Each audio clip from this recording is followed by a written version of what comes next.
A new era of Dokkan is seemingly going to be upon us soon. We have safety nets coming into play, which means I believe the private servers and stuff like that will be donezo. We'll see what happens once it's actually implemented, but I'm going to do a couple of level 10 link videos on a couple of incredibly ultra rare characters, right? That like are pretty much unobtainable, very difficult to get your hands on. I think a lot of them are actually going to be pretty bad as well. And we're going to do level 10 link videos on several of these units. So this first character we're looking at right here, this is a first form FRIEZA. This is Joy of Destruction FRIEZA first form right here. This unit is not what I would consider a good character. His passive is he gets 10,000 attack at the start of battle once only. So only his first turn is he even going to get his passive, right?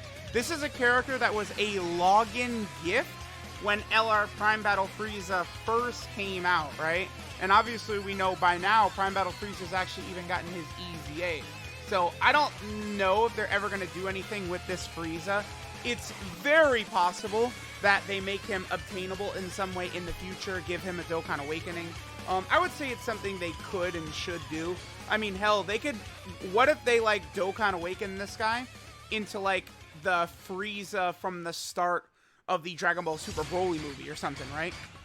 Because the, this Frieza, of course, is the iconic scene where he's destroying Planet Vegeta, right? So I guess let's just go ahead and jump in. Let's take a look at this Frieza. Again, only his first turn, which we have right here, is where we're even going to be able to get his passive to activate, which is plus 10,000 attack at the start of battle. His link set is not particularly great. Big bad bosses, prodigies, Frieza's army, dude. Now, why, oh why, are they going to give this man Frieza's army? Let's go ahead and take a look at this Frieza's army link. Again, it's that third link right there for him. You have Kid Vegeta and Raditz, who we could run on Terrifying Conquerors, I guess. Like, look at this. Are you joking? This is actually a joke. This is a meme. Like, this link.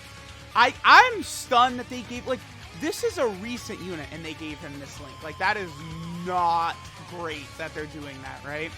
Alright, so let's just go ahead and see what Frieza's going to put out for us. He's only at 52,000 defense. I mean, not surprising because the only defense he's really getting is from his links. What is his actual defensive stat?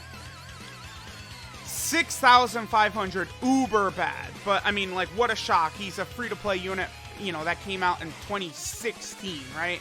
Here, I'll just quickly show, like his actual details right here. December 31st of 2016. Not exactly that long ago, right? So, yeah. Alright, let's see what our boy Frieza is going to be able to do in terms of damage. This will be the best rotation we'll get with him in this video, because he only gets passive the first turn. 600k level 10 links.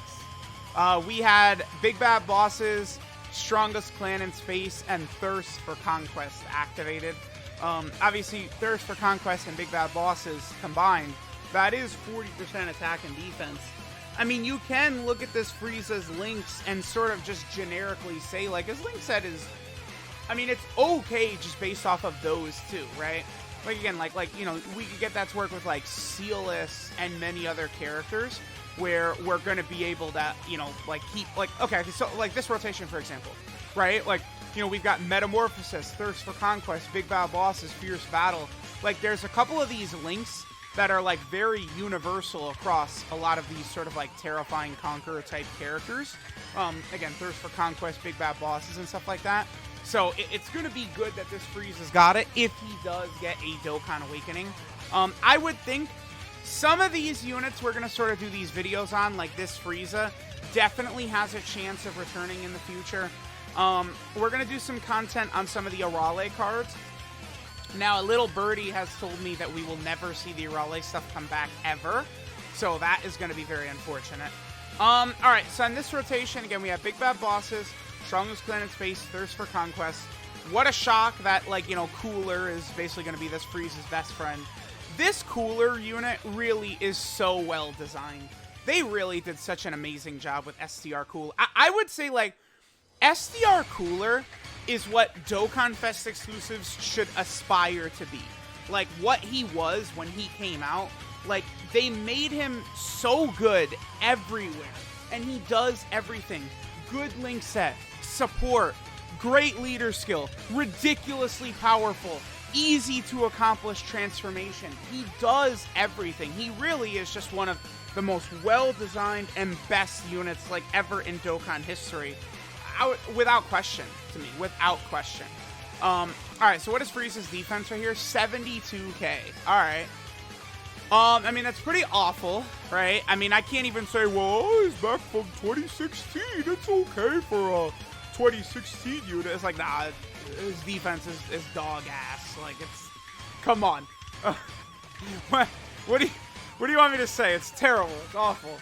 563,000. So, needless to say, our boy FRIEZA is not exactly putting up what I would consider impressive numbers. Damage is bad. Defense is bad. I mean, he does have the Prodigies link, which, I mean, he's on many category teams. Actually, we should talk about this real fast. So, by the way, look at our healing just from orbs and like characters having a metamorphosis link and stuff like that. But this FRIEZA does have a lot of category teams he's on. Oh, you know what's interesting? He's on the Planet Namek Saga. Oh, that's such bullshit. They gave him the Planet Namek Saga category, even though this is supposed to be FRIEZA that destroys Planet Vegeta, right?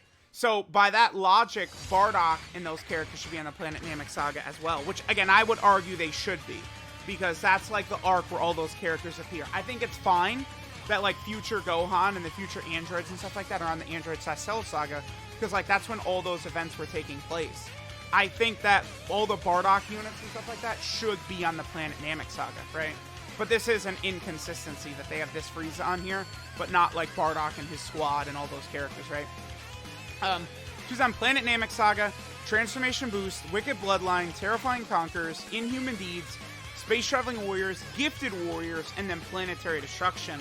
If this guy would be handed out in the future, did get a Dokkan Awakening and stuff like that, it could be very, very good for this guy, right? Because he's on a lot of category teams. I really do have a soft spot in my heart right now for units that have a lot of category teams. It just makes it, you're just way more likely to use this character, to see this character in action, than a lot of these, like, recent LRs Dokkan has been just, like, fisting at us nonstop, where it's like they're on, like, 4 category teams, and it's just like you're never using them. Wonky link sets, wonky passives, barely any categories. Something like this physical Final Form Cooler is great, right? Because he's just God everywhere, right? That's what your boy likes. Give me a unit, you toss him, like, great link set, a lot of category teams, very versatile, like, passive and stuff like that with the way his links work and everything. I love it, right? Alright, so here we have the God Garlic Jr. Again, Garlic Jr. is good with basically every single villain in the game, which is really awesome. I absolutely adore what they did with Garlic Jr. Defense at 68k right here. Again, we still have these 3 links active. Let's go ahead and get this attack stat for our boy FRIEZA right here, and then I don't know. We might do like one more turn after this or something like that, and then finish up, because it's like there's only so much we can look at with this FRIEZA, right? Like, again, he only gets his attack passive at the very start of battle, right? 10,000 attacks, start of battle, once only. So what that's telling you is the first turn he has his attack passive, and then we're not going to get it another turn, right? Which is, you know, a bit unfortunate, but it's fine. Oof. Yeah, that 46k damage on a normal from God Goku right here.